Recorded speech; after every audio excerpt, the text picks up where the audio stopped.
Hello, ladies and gentlemen, and welcome to another edition of the Surreal Smack Talk live on YouTube and StreamYard.com on a Sunday night. Yes, it is a special Sunday night edition, and we got two shows we're going to be covering tonight. First, we're going to be doing Smackdown Live that went down on Friday, and then we are going to recap last night's Halloween Havoc that was live exclusively on Peacock in North America and on Netflix around the world. So with that said, we're just going to dive right on in. And we're going to start off with SmackDown Live. Uh, that went down on Friday night. And here's the breakdown. We were in Tempe, Arizona at the Mullet Arena. Started off, with the promo segment between Drew McIntyre and about Drew McIntyre and his reasoning behind everything that went down. But it does lead, we won't really need to get into that because, like I said, we got a lot to talk about. We got a lot that we need to get done. So, first fight of the night was Tama Tonga and JC Romero Mateo. They went up against Ray Phoenix and Shinsuke Nakamura.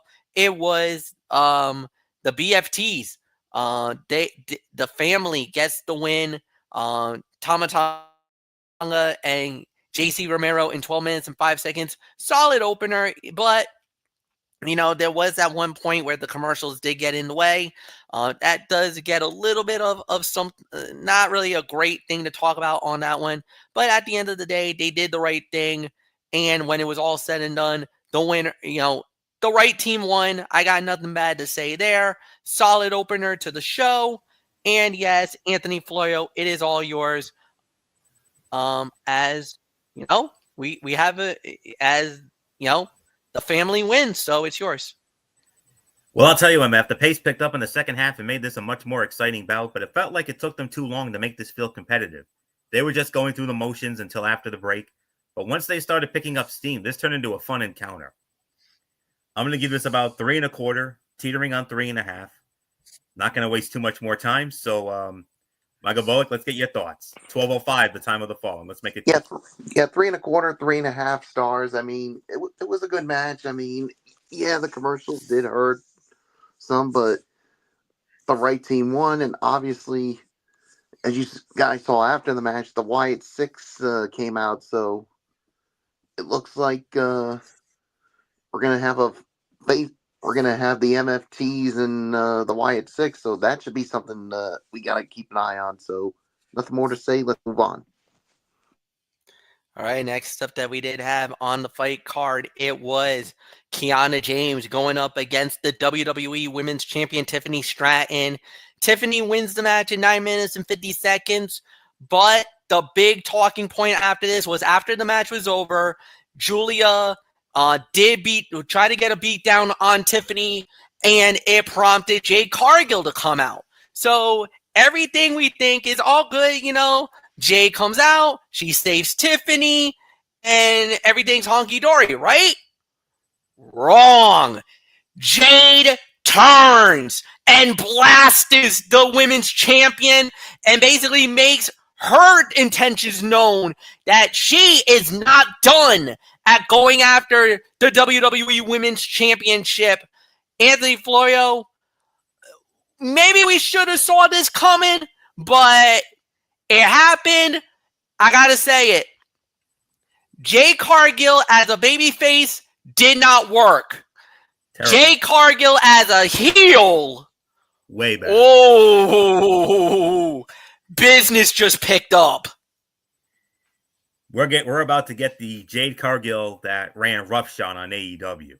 I mean, there is no doubt about that. As for this match, sleeper fight of the night. I'm going to give this 3 to 3.25 stars. I didn't think this was going to be anything special, but the best thing about that match was that it reminded a lot of people that Kiana James is actually a good performer who has had very few chances to really show it on the main roster. Both women put in a good effort, but the match was as predictable as it gets. However, the post-match angle was surprising, and this Jade Cargill heel turn long overdue. Should have happened a long time ago. And her as a babyface was not cutting it. It was not cutting it at all. She's way better as that monster badass heel that ran roughshod over AEW in the TBS championship. And oh yeah, there is no doubt about it. And of course, it was made official Saturday night as part of Saturday night's main event. It will be Tiffany Stratton defending the WWE Women's Championship against Jade Cargill in what's turning into a championship edition of Saturday night's main event. 3 matches have been announced, and all 3 of these matches are title matches. So that makes it all the more exciting. So, and I'm going to make a bold prediction right here and right now. I think this is where Tiffany's run ends. I think Jade Cargill is going to win the title here. I can feel it. Tiffany's had a great year. If Stephanie Vaquer had not blown us all away this year, I could honestly say that Tiffany Stratton would definitely be right there as far as female wrestler of the year in 2025. Because winning the title at the very first Smackdown of the year, the 3rd of January, and has held that title all the way to now. Most impressive. But I think the run ends on Saturday night's main event. If Tiffany wins, I will be surprised. I honestly would. So, not often I say that, but it's true. So, Jade heel turn, MF. If Jade you better pray that Tiffany hangs on to that title, because if Jade Cargill wins that title, she is going to literally rule the roost. Can you imagine that freak holding that title? She's going to hold that thing as long as she wants it. And that's going to mean big trouble for your women's division, MF. I wonder if this is how they're going to finally get Jade to Bianca when Bianca comes back from the injury. Because Bianca's been out for a long time. Longer than expected. I wonder if this is going to be the avenue. Is this how they get to Jade versus Bianca? Because that's the thing. Because a lot of people have been saying that Bianca should be coming back. Bianca should have been back by now. What is going on with Bianca Belair? And we've heard that, the injury that she had a setback. And it's been longer than expected. Maybe this is the way to get there. Because we couldn't get Bianca. And the funny thing is, we all thought it was going to be Bianca who was going to be the heel in this storyline. Yes. Now it's Jade. That's an interesting twist. But like you said, this was more necessary because she wasn't going anywhere to face. Naomi was away because she, with her pregnancy and everything else. So we knew Jade and Naomi was the original plan. And then maybe Bianca comes back and turns on Jade. This changes everything. And this actually changes everything for the better because, like we said, Jade as a babyface, it was good at the beginning, but then it stalled. We never really had a payoff or anything like that. She's gotten close to the title, but she never won it. This way, if she does get to the title, it makes perfect sense because now she's no longer restricted. She's no longer that. You could feel it that she was being restricted as a baby face, like, because there's certain people who are meant to be a baby face or who is meant to be a heel. Cody Rhodes is meant to be a baby face. John Cena meant to be a baby face. The Undertaker was meant to be a baby face. And in our circles, me, I'm meant to be a babyface. You're more of the heel, but So, and you play it perfectly. And that's exactly why. I feel like Jade Cargill as a babyface was good, but this is better. Yes. I like this. This is necessary. This was intelligent. And I'm glad WWE finally pulled the trigger because I think there was a point there where we're like, this is not working, guys. I think we might need to go back to the drawing board. Hunter and the boys heard. They heard the fans. And did you hear that reaction the minute she turned? Oh, yes. Instant. Yup. Instant. Mm-hmm. The fans jumped immediately on the Bluebirds and started ripping and started going crazy. Both But- of them. Yeah, and the thing is, I mean, it's like finally they turned Jade Cargill heel. And, Yes, And don't get me wrong, she had some good moments as a babyface. absolutely. I mean, it's not like we're saying the babyface run was a dud. No, She had some good moments as a babyface, but turning her heel would make it even way more better. yeah. And did you hear what she posted on social media? She's like, "What did you expect me to do? What did you want me to say?" And did you hear what she said backstage when Kathy Kelly interviewed her? She's like, "I'm done playing nice. What has nice gotten me? It's got me absolutely nowhere." Well, she's not wrong. Nope. Where's there the lie in that comment? I don't Hey, see one. There's I none. don't see no lie. So this is one of the rare times, and normally we would jump all over this. Like, obviously in commentary, I had to yell out "What the hell," and I had to be the obligatory good guy commentator while Anthony Florio was yucking it up, loving every minute of it. But in character, we have to do that. But outside, once we put the headset down, we all were like, this is gonna do Jade wonders now that she's a heel. We all were saying the same thing. We are all like, oh damn, this is gonna get good. We're gonna have fun with this. Now, here's the question I have for you guys. If Jade were to lose at Saturday night's main event, That would derail the momentum a little bit. would people come out and say, okay, maybe this heel turn wasn't such a good idea? No, because then I'm not. Then it would now actually hold on. Go ahead, let him have talk. Let me clear it. It depends on how she loses. If she loses because maybe there was a back door or she got disqualified or something like that, that's fine. If she loses clean or gets in buried mode, then we might have a problem. Then we might have a situation on our hands. Then we might say, okay, maybe this heel turn wasn't a good idea. Well, again, it's the early stages of it. We don't know how this is going to look. Well, right now, we're kind of we're going to find out Saturday. We'll find out. I don't think they're going to want to pull the trigger and give her the belt here. Not on Saturday night's main event. If you're going to pull the trigger, I would go for San Diego. I would do this as Survivor Series. That's when you could pull the trigger and have her win the title.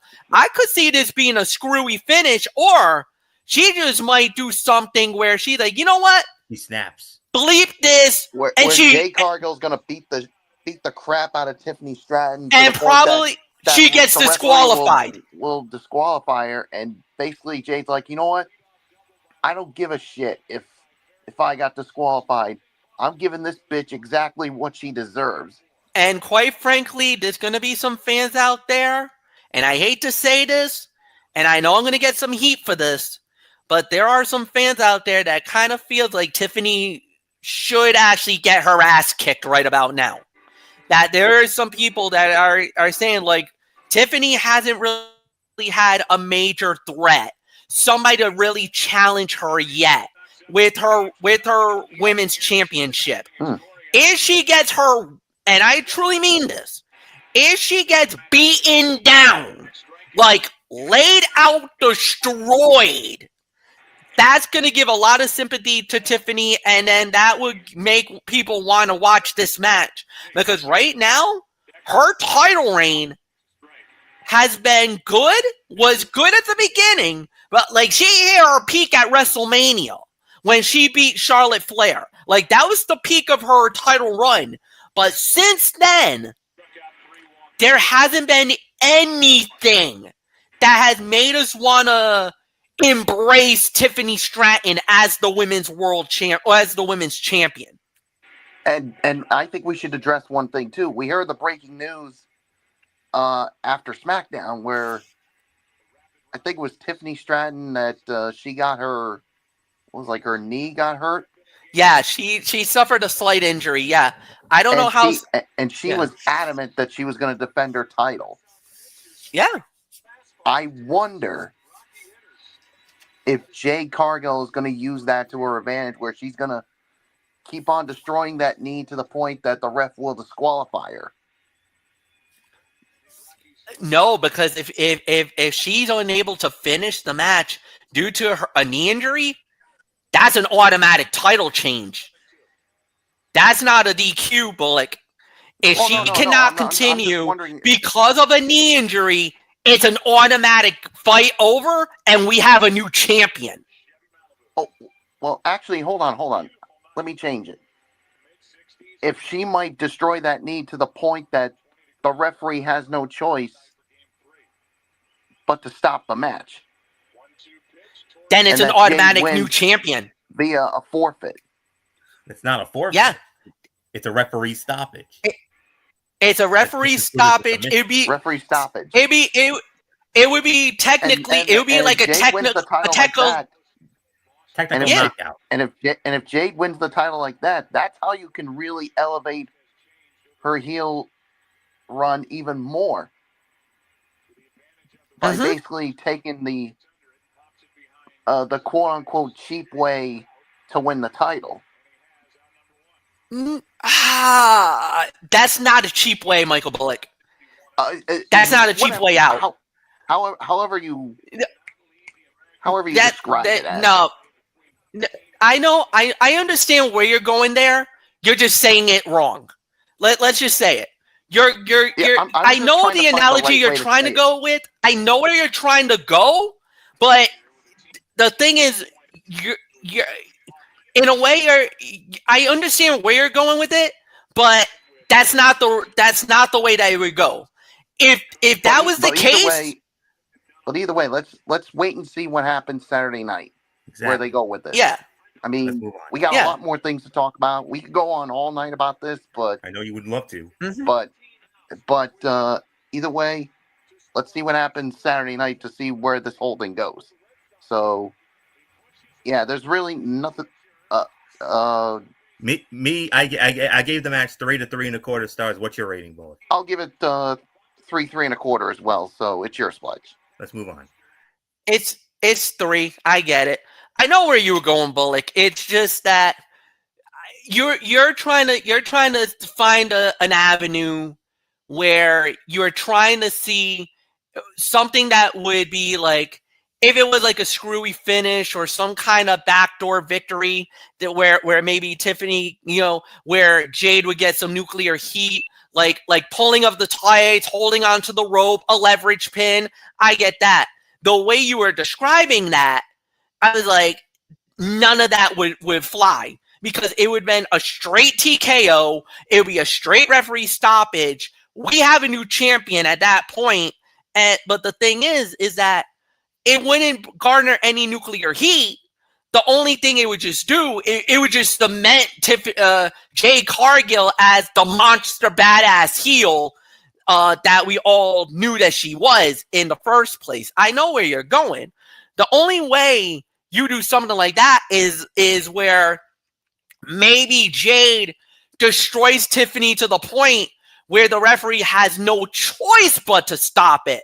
Like, where the fans are probably yelling, stop the fight, stop the fight, stop the fight. But Jade just keeps going and going and going. That's probably where you're going. But we'll wait and see how it goes on Saturday. Now, if I'm going to say this, and I hate to say it, but I think the bloodthirsty crowd would probably say, no, don't stop that fight. Don't even think about stopping it. Let Jade eat. Let her destroy Tiffany. Because for some odd reason, there's been that little bit of some anti-Tiffany Stratton stuff going on now in the last few months.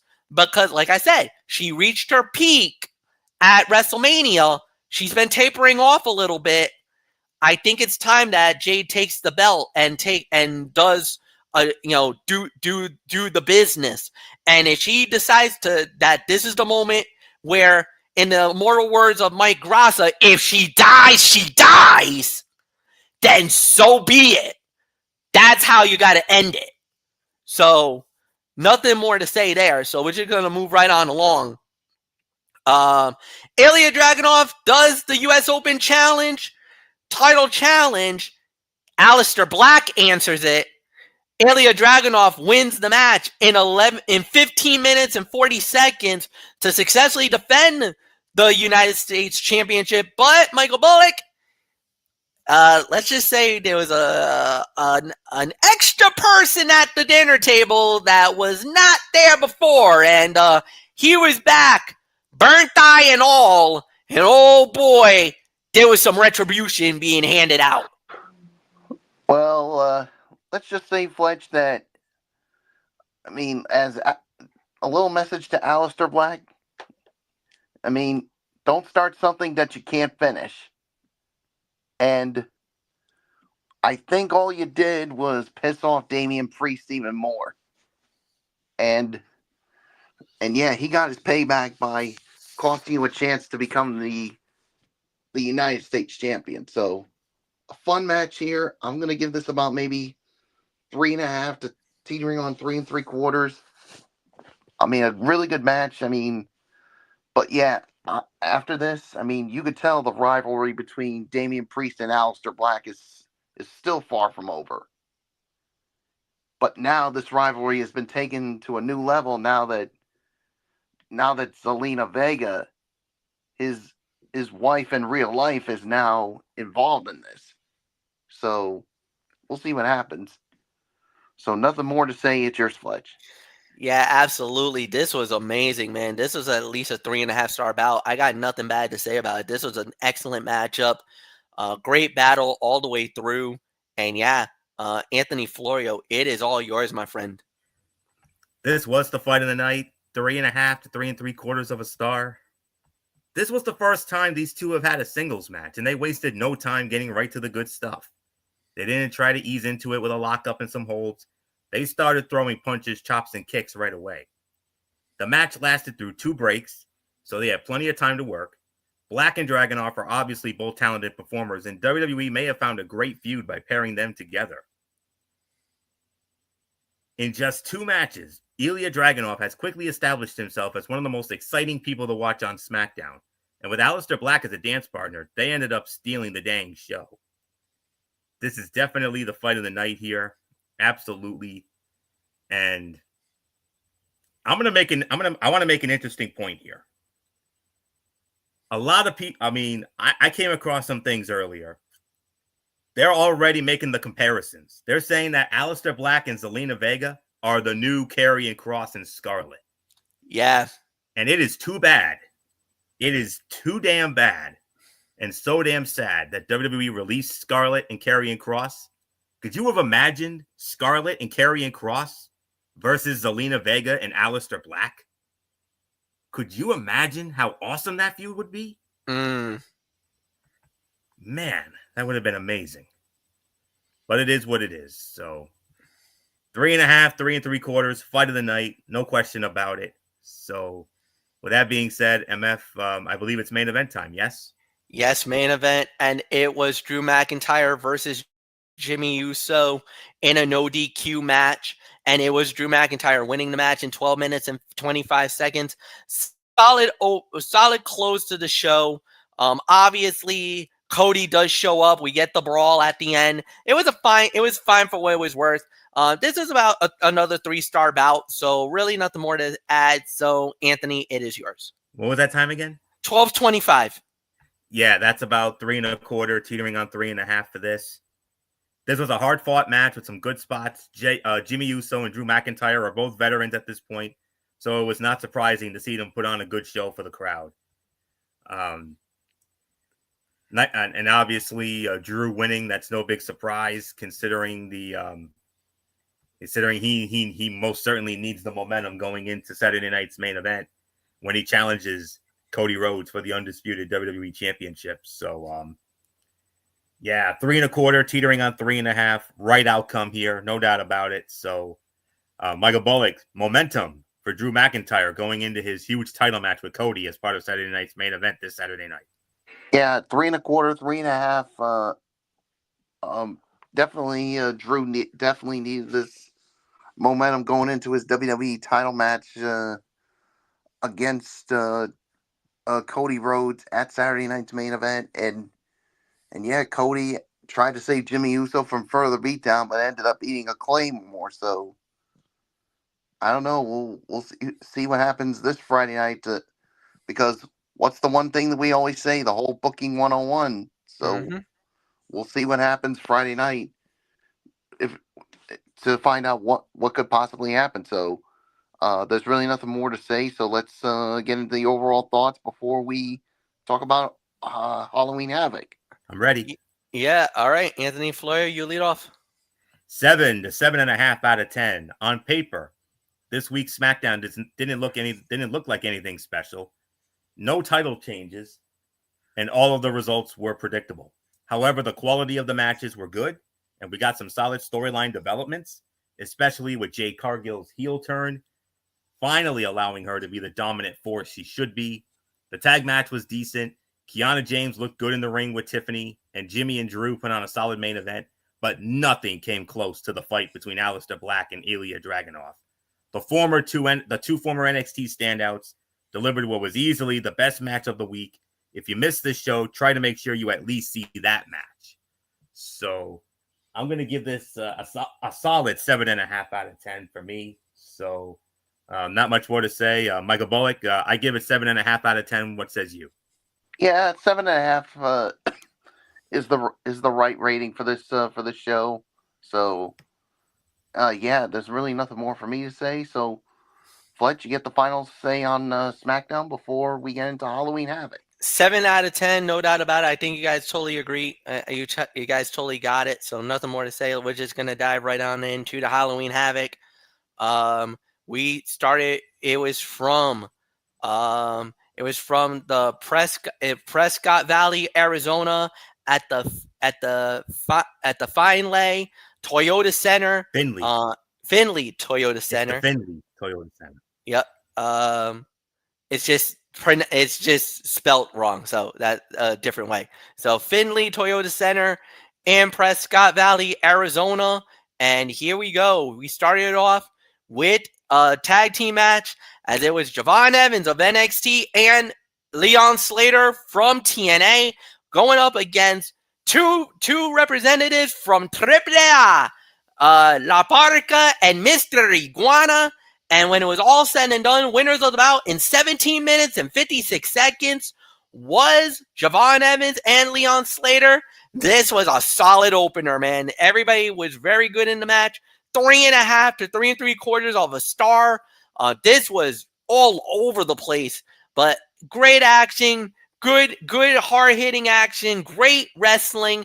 There was a little funny skit here and there because of Mr. Iguana giving us Laesca and the whole 9 yards, but they try to keep it within the realm, and it was amazing. So nothing more to say.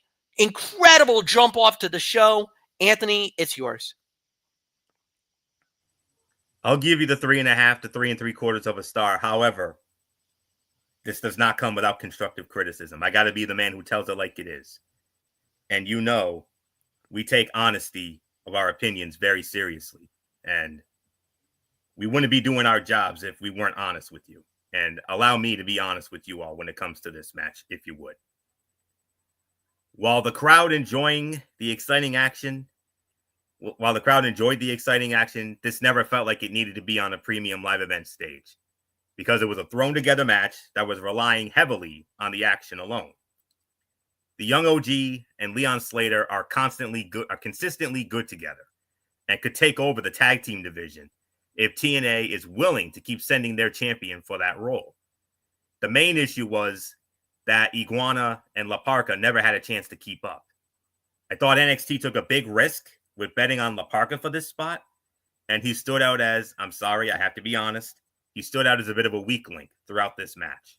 He was not as fast as his competition, and its execution was sloppy in moments. Yes, Mr. Iguana is fun and popular with the crowd, but his signature style feels a bit out of place against two babyface high flyers. He works best messing with heels. The right team obviously won, especially since Javon Evans and Leon Slater have unfinished business with Dark State, and we'll get into that a little bit later on. So, yeah, it was a fun match. I will say that. Yes, it was. But I had to get that constructive criticism off my chest. So, wanted to be honest with you folks. So, I will give you the 3.5 to 3.75 star. Yes, fun spectacle. I mean, Mr. Iguana is over as Rover. Let's not kid ourselves. I can see why MF loves him so much. I get it, and it makes our dynamic on commentary even more fun, considering how much MF loves his antics. Whereas being the heel commentator would, be all over it. But it is what it is. So 3.5, 3.75. I'll give you that. So Michael Bullock, Javon Evans, and Leon Slater keep on rolling, and they've got some unfinished business with Dark State, as we'll address later on. So what you're saying, Florio, is that this match wasn't as good as what you thought it would be. Yeah, La Parka looked a little out of place, and Mr. And I Iguana, can't believe you I think, actually said a lot that better this had no messing with business heels. being on a premium live event. I think it would have been better off on the NXT show itself. I'm sorry, I gotta partially disagree with you. Okay. I mean, I'm not gonna fully disagree with you. I mean, what some of the things you did say were true, but I think this was worthy of being on a premium live event. Yeah, and it's serving us a nice little jump off match. The typical. Get the crowd hyped it's because it's a jump off. I mean, it's not like they're going to deliver it didn't something. Have to steal the show. It didn't have to be a 5-star classic. It didn't have to, steal the damn it was still show. a good match. It was just there to get to whet the crowd's appetite. Simple. Yeah. So I think putting it on an NXT would be a little out of bounds. That's just my personal opinion. So, but yeah, still a good match. 3.5, 3.75. I mean, a great way to jump it off. So, let's move on, Fletch. All right, next up we had was the Day of the Dead match for the NXT North American Championship, as it was the North American champion Ethan Page going up against the AAA Latin American champion El Hijo de Dr. Wagner Jr., winner of the bout, 18 minutes, 22 seconds, and still the NXT North American champion, all ego, Ethan Page. Anthony Florio, it is yours. Excellent match here. This was 4 to 4.25 stars. There is one smidgen of constructive criticism. The crowd was less into this match to start due to the limited build of Wagner, but he absolutely delivered in this match. He forced this crowd to engage, especially as he heated up down the stretch. It always helps to work with a veteran as good as Ethan Page, who has consistently delivered showstoppers on NXT premium live events. This may have stolen the show again while elevating Wagner to the next level. The way the two built up Ethan Page's disrespect, ripping and twisting at his mask more and more, sold why Wagner was cheated in a technically fair manner. Hopefully this will lead to more appearances from the AAA Latin American champion in NXT, who has the talent to become one of the company's breakout stars in WWE as well. Page's win was expected and the right call at this stage. He has been on an absolute roll and should keep the title at least until Raw or SmackDown are ready to call him up, which should be soon. So, I actually got some breaking news as well. I'll get into that in just a minute. Sure. I want to hear what that is, so I'm not going to waste too much more time. So 4 to 4.25 stars, one of the fights of the night for sure. Michael Bullock, expected outcome. Ethan Page, still the North American champion. Get a quick thought from you, and then we can get to MF's breaking news, because I'm very curious to hear what this is. Yeah, 4.25 for me. I mean, yeah, I like to see more of Wagner making more appearances in NXT or in WWE for that matter. So, nothing. I mean, the right outcome here. So, nothing more to say. So, it's yours, Fletch. For the 4.25 stars, definitely. AAA loves Ethan Page. And you're going to get to see more of Ethan Page very soon. As a matter of fact, not only are you going to get to see more of Ethan Page, you're also going to get to see Chelsea Green, Mexico. So get ready, because this has now been confirmed. The AAA Mixed Tag Team Championships are now on the line. And it will be All Ego Ethan Page and Chelsea Green to go up against La Hiera and Mr. Iguana. And that will be going down in November. I think it's November 6th as a Sin Límite AAA event that will be shown on Space TV and on HBO Max in Mexico. The mixed tag team titles will be on the line as La Hiera and Mr. Iguana will go up against Chelsea Green and All Ego Ethan Page. And this was confirmed just last night as Chelsea Green, as she was happily gloating over Ethan Page's successful title defense at Halloween Havoc, and then laid out the challenge to Iguana and La Hiera for that title match, saying that they were gonna make those championships beautiful as they take it to the country up north, aka Canada. Let's just say the battle lines are now drawn between Mexico and Canada. Here we go. It's about to get real serious now. So that's the big breaking news. Next up, we had was Blake Monroe versus Zarya, and Zarya was filling in for Sol Ruca because Sol Ruca suffered an injury, would be unable to compete. So Zarya was I guess you could call her the de facto women's North American champion going into this. But interim women's North American champion. But the title is indeed on the line as Blake Monroe goes up against Zarya, winner of the bout in 11 minutes and 4 seconds, and new NXT Women's North American Champion, Blake Monroe. Michael Bullock, it is all yours.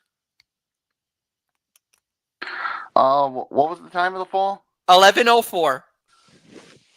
Yeah, I thought this was a solid match. I'll give this about maybe 3.25 here. Yeah, the outcome to me was never in doubt. Obviously, with Blake Monroe now being the new women's North American champion, and and the question is, what happens next, especially with Zarya and Sol Ruca? We're gonna have to find out come Tuesday night. So, nothing more to say. It's yours, Fletch. And finally, Blake Monroe is a champion in NXT. I think we've been waiting for this moment. We've been waiting for when they were going to do it from the minute she showed up on that crow's nest, on that balcony on NXT, and she made her debut. And now here she is in all her glamour, in all her glory, is now a champion in NXT. And this is why she left to pursue a dream in WWE and NXT.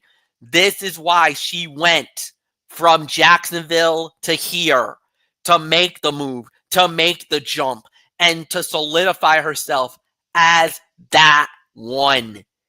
There's no more waiting. Her time is now. She waited patiently enough, and now the world is going to see the glamour and the beauty that we knew all along. Anthony Florio, I got to say it, history made unprecedented crowning Blake Monroe, the women's North American champion. It was likely that Blake Monroe was always going to win the championship on this night. It's just a shame that she did not get that match with Sol Ruca, but the replacement champion Zarya played her role well. In particular, the technical focus on Zarya's arm sold why the Glamour had her powerhouse opponent on the back foot in this match. The execution was not perfect, as Monroe continues to look a bit less comfortable with the WWE style, working with a less physical edge, that is. Zarya got a big spotlight and did well with it, even if she did not look like she was ready to carry one of the major titles in NXT just yet. Blake Monroe has a chance to redefine the Women's North American Championship with her character work, and will have plenty of fresh challengers to fight. So there isn't much more to say on that. So solid 3.25 stars. Absolutely right outcome here. She's finally got her golden moment, and let's see what happens. Let's see what happens come Tuesday night. So 3.25, and we actually move on to yet another. We had back-to-back women's matches right here, and this was the big one. Yes, the NXT women's title on the line. Tatum Paxley goes up against JC Jane, winner of the bout in 16 minutes and 28 seconds. And new NXT women's champion, Tatum Paxley, she did it. She shocked the world. We all here were hoping for that it was going to be Tatum. We wanted Tatum to win the title. Then we got a little nervous on Tuesday night. She stood tall over JC Jane. We were fearing booking 101 that maybe JC finds a way to win it. No, it wasn't. It was the moment that we all were waiting for. It was an ultimate payoff, and we indeed have a new champion. Tatum wins the gold. She wins the title, shocks the world, much to the delight of Sean Spears, much to the delight of his Conrad. I don't know. Izzy Dane did not look very excited over that title win. I'm starting to wonder, is Izzy Dane a little jealous because of Tatum's success now? Or is it because of the fact that, maybe it was that confidence that she got, that little confidence boost she got from Lyra Valkyria prior to the match that maybe that's triggering all this animosity. 3 stars. Anthony Florio, history made, unprecedented crowning, and Tatum Paxley, the new NXT Women's Champion. Wow. Unbelievable. What was that time once again? I want to say it was 12. Hang on 1 second. I got it in 1 second. It was actually stand corrected. 16:28. That's what I thought. Yeah. Solid 4 stars. The execution was not always crisp, but this was an emotional journey playing to the crowd's love of Tatum Paxley. They wanted to see the underdog win the title, as did all of us. The pace of this match had the crowd at a fever pitch down the stretch, selling the emotional high of the evening as Tatum Paxley finally won the NXT Women's Championship. Tatum Paxley made her debut with NXT in 2022 and has consistently established herself as a rising star for the brand. However, it never felt like it was going to be quote-unquote her time. If she had not won here, Tatum Paxley may have never won championship gold in NXT. Luckily, this was the moment. NXT committed to Paxley, who has a chance to fully showcase her talent time and again for NXT in the future. For me personally, this likely should have been the main event because nothing else this show could deliver would feel this cathartic. None. So I am absolutely over the moon and beyond thrilled for Tatum Paxley. She is more than deserving of this moment. She was the best woman on that roster to not win the title, and now she's got it. So congratulations, Tatum Paxley. Well deserved. on behalf of all of us here, we could not be any more happier for you. I mean, and it's not often that the booking 101 went against us, but in this case, it did. And I am pleasantly surprised by that. We were all expecting the booking 101, just like with Lola Vice last month at No Mercy. And that happened, but at least this time around, it did not. So, man, what is that going to be like on Tuesday night? I can't wait to see how that plays out. So there isn't much more for me to say. Solid 4 stars. Michael Bullock, Tatum Paxley is now the flag bearer of your women's division. How about it? I'm happy about it.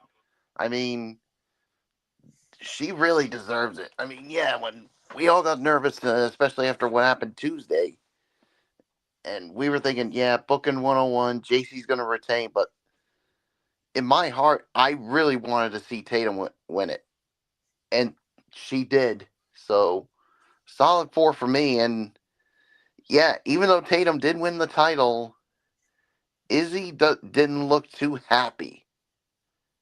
I think it's because it was because of it's almost like Tatum's starting to get close with Lyra Valkyria again, and Lyra was the one that really pumped her up.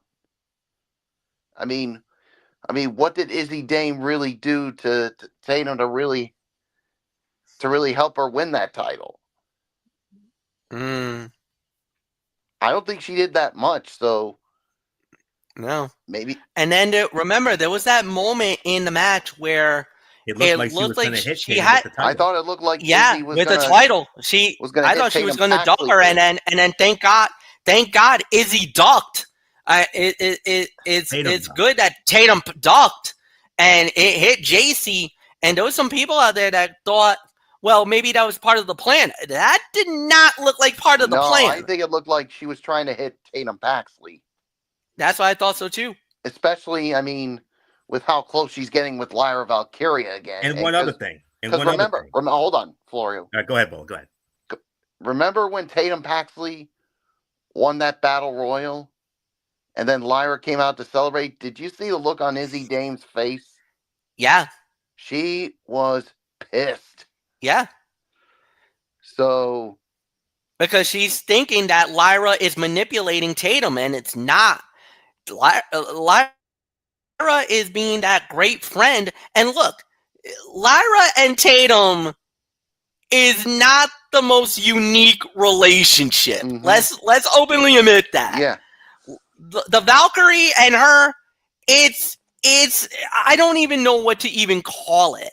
Is it an obsession? Is it just that there's a common ground? I don't know. But there's something there. Anthony, you wanted to bring something in. Go ahead. Yes. Yeah, yes, go ahead, Florio. I was done anyway, so. Yeah. And then you noticed that we saw Sean Spears and Nico Vance hoist Tatum Paxley on their shoulders after winning the title. There was one person I read on social media saying, what if we had the infamous Evolution turn? You remember? It was there. It would have been there. They could have done it, but they never did. Izzy very easily could have said to Spears or Vance, drop her. And then Izzy just goes and beats the holy hell out of Tatum and ruins her moment. Maybe that could happen on Tuesday night. I could see it. I was just about to say that. Yeah. I'm sure there's going to be some sort of segment on Tuesday night. And if that's the case, oh boy. Mm-hmm. I think this is where the ice is going to break. Izzy's going to break. Izzy's going to snap. Izzy's going to turn on Tatum. And then it'll set up a title. And I think we'll have Tatum's first title feud right then and there. Barring JC invoking the infamous rematch. The rematch clause. Yes, absolutely. Could be Tuesday. You never know. Yeah, could. We don't know. We'll see. All right. Next up we did have was Dark State going up against the Hardys, the Broken Hardys, by the way. And it was for the NXT Tag Team Championships under Broken Rules. Winners of the bout in 19 minutes and 8 seconds. And new NXT Tag Team Champions, Dark State gets the belts back. Anthony Florio, it is all yours. In the immortal words of Bobby the Brain Heenan, Dark State beat the Hardys at their own game. Yes, they did. Who would have thunk we would see that? 4 1/4, teetering on 4.5. This was a pure plunder match, heavily relying on ladders and tables for most of the action in this match. Luckily, that style of match has allowed Matt and Jeff to keep up with much younger talent and deliver crowd pleasers. Once Cutler James and Saquon Sugars were taken out, spending way too long just laying out on the outside rather than going to the back, this got fun, especially showcasing Dark State's aces. It was obvious that Jeff and Matt were struggling down the stretch physically, but Dion Lennox and Osiris Griffin looked like they could have gone a while longer. It would have felt off for the Hardys to beat the younger, hungrier team, especially with some early help. So it was the right call to move the NXT Tag Team Championships back to Dark State. It does make the Hardys' run as champions feel unnecessary, though, just to pad the state of one of wrestling's most decorated teams. But the best part of all of this is this win sets the stage for Dark State to go on a run, but Leon Slater and Javon Evans could also continue the hot potato booking of the NXT Tag Team Championships. So there isn't much more to say on that. Afterward, Javon Evans and Leon Slater agreed to take the NXT Tag Team Championships from Dark State to get them back for what they did to them at Bound for Glory 2 weeks ago. Remember, Leon Slater and Javon Evans were on the verge of a 5-star match of the year classic at Bound for Glory for that X Division Championship until Dark State ruined it. Slater and Evans, now they got what they wanted. I'm sure they were pulling for the Hardys to win, but in all honesty, they want Dark State. And I don't know if it'll be on an NXT show, a TV that is, but here's the thing. There's 3 possible dates I could see this happening. Because it was announced that on Tuesday night, for a span of 2 consecutive Tuesday nights, November 18 and November 25, NXT is going to present what they call Gold Rush. And it's going to emanate from the theater in Madison Square Garden. I could see it being on one of those 2 nights. Mm-hmm. Or maybe the Deadline, the next premium live event, Deadline in San Antonio on Saturday night, December the 6th. But I'm thinking it's got to be the theater and MSG, either the 18th or the 25th of November. So, and when that match does happen, I believe Slater and Evans are going to win the titles. Okay. I got this feeling, and what a moment that'll be. So, I'm going to give this between 4 to 4.25 stars. Great plunder match. And in the grand scheme of things, they actually got this one right. So, not much more to say. Michael Bullock, Dark State is now ruling the roost of your tag team division once again, and they did it by beating the Hardys at their own game.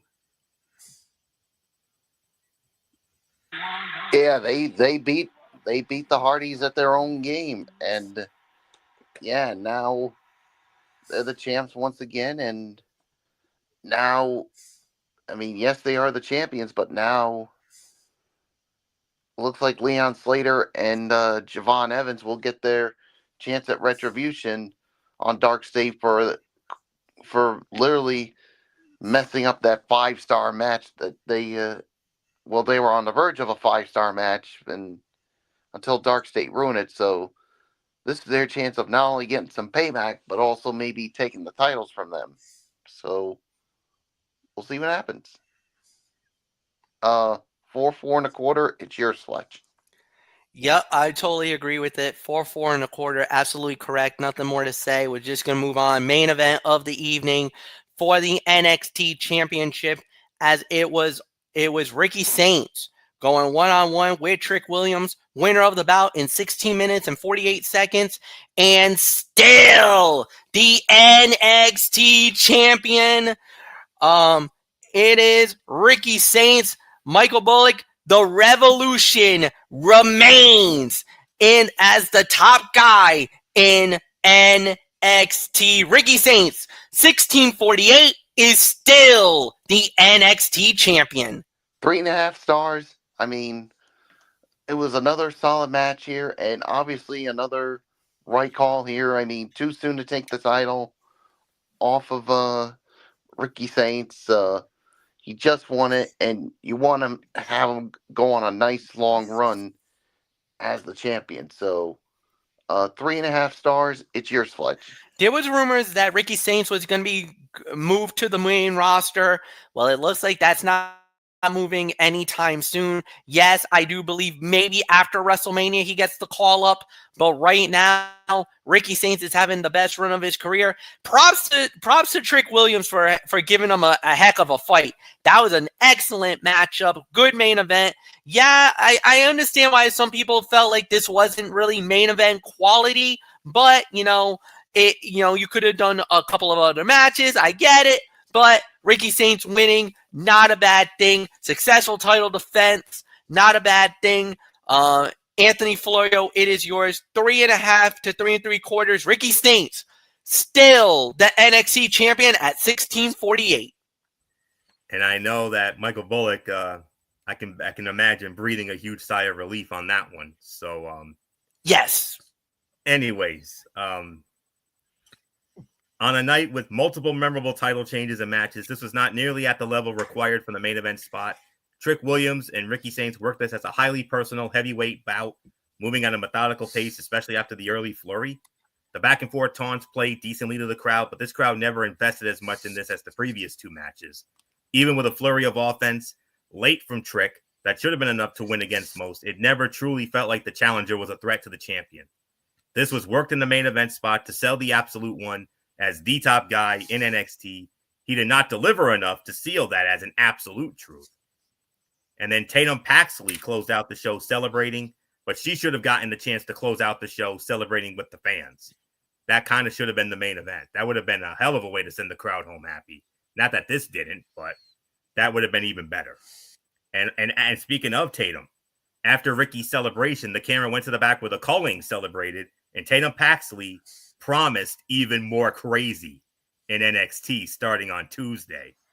What could that possibly mean? Oh yeah. I guess we'll find out. Let's 3.5, 3 3/4. Let's get to the overall thoughts. Overall thoughts, fine show, good job, not bad. Could have been better in certain areas, but I'm not going to be too mad about it. Yeah. I'll probably say 7.5 out of 10. Anthony, go. Between 7.5 to 8.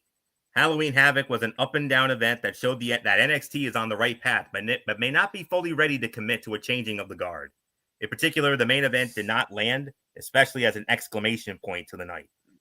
Too much that came before overshadowed the NXT Championship match in terms of excitement or pure action.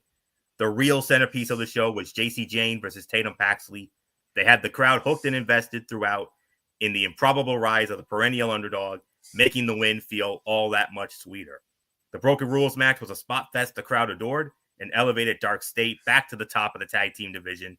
The opening match was fine, but clearly just a way to keep Javon Evans and Leon Slater relevant until Dark State had won back the tag team titles. Blake Monroe justifiably captured gold in NXT, while All Ego Ethan Page put on the best pure action of the night with Hio del Dr. Wagner Jr.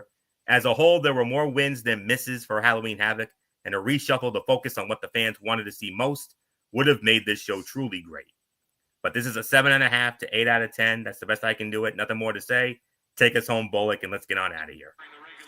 Yeah, 7.5 to 8 for me. I mean, it was a good show. I mean, definitely could have been better, better in some areas, but not really going to complain too much about it. So, yeah, there's really nothing more for me to say except Fletch let's call it a night and set up the future content.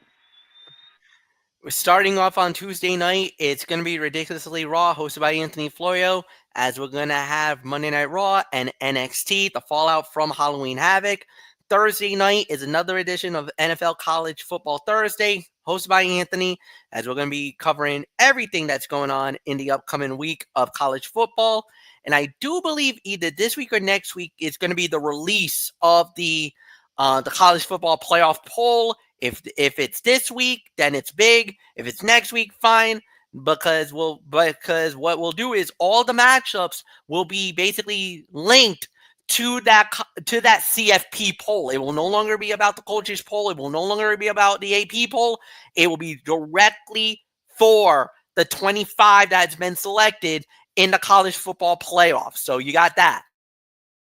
After that, Friday is NFL Friday, hosted by Anthony Florio, as we're going to go into basically everything that's going on with the NFL. And then 1 week from Saturday is another edition of the Cerebral Smack Talk. Hopefully we will be back on Saturday on time for any of these shows coming up next week. So until then, for Anthony Florio, for Michael Bullock, I am Michael Fletcher, saying so long, everybody, and we'll see you all on Tuesday night.